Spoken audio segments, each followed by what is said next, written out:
چند معروضات میں بھی پیش کی دیتا ہوں کہ مفتی احمد یار خان نعیمی رحمۃ اللہ تعالیٰ علیہ کے اقوال ہی میں سے مکتبۃ المدینہ کی مطبوعہ تربیت اولاد کے صفحہ نمبر 30 پر یہ مدنی پھول موجود ہیں۔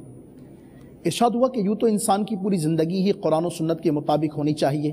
مگر چند امور تو ایسے ہیں کہ جن کا تعلق انسان کے لمحہ بلمحہ اور اس کی ماضی، حال اور مستقبل سے بہت زیادہ تعلق رکھتے ہیں۔ اس لحاظ سے ایک مدنی پھول نیک عورت کا انتخاب بھی ہے۔ ارشاد ہوا کہ عمدہ سے عمدہ بیج بھی اسی وقت اپنے جوہر دکھا سکتا ہے جب اس کے لیے عمدہ زمین کا انتخاب کیا جائے۔ ماں بچے کے لیے گویا زمین کی حیثیت رکھتی ہے، لہٰذا بیوی کے انتخاب کے سلسلے میں مرد کو بہت احتیاط سے کام لینا چاہیے کہ ماں کی اچھی یا بری عادات کل اولاد میں بھی منتقل ہوں گی۔ یہاں پر ایک اور حدیث پاک میں آپ کی بارگاہ میں پیش کروں گا کہ سیدنا ابو امامہ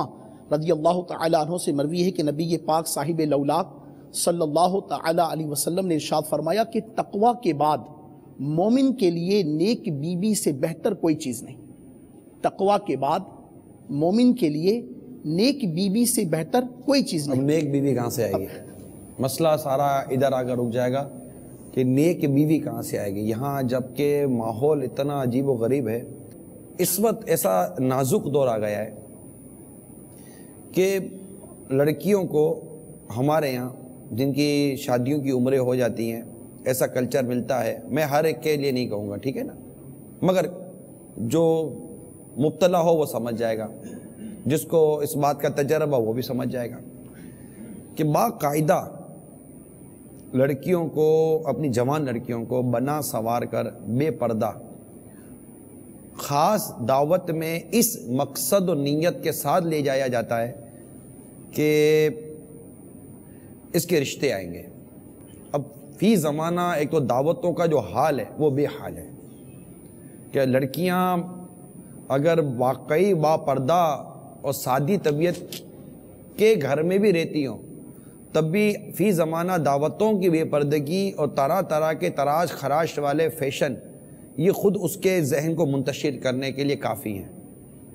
اور پھر اب رشتہ دیکھنے کے لیے ایک نیک بیوی جو کہ سعادت مندی ہے،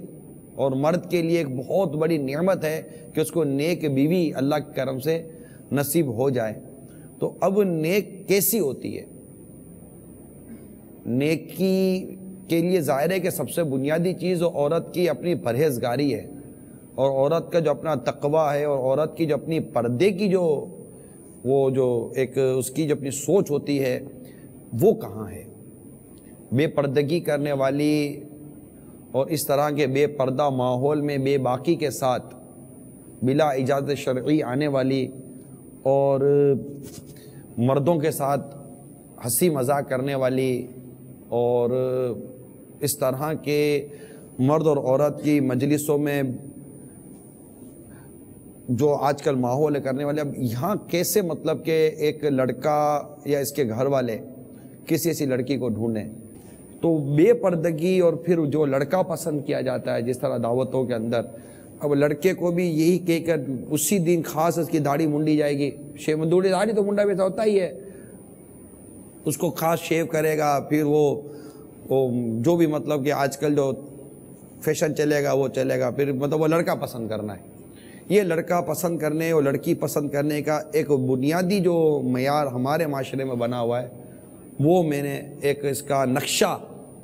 میرے مدینہ کے ناظرین کے لیے کھینچا ہے۔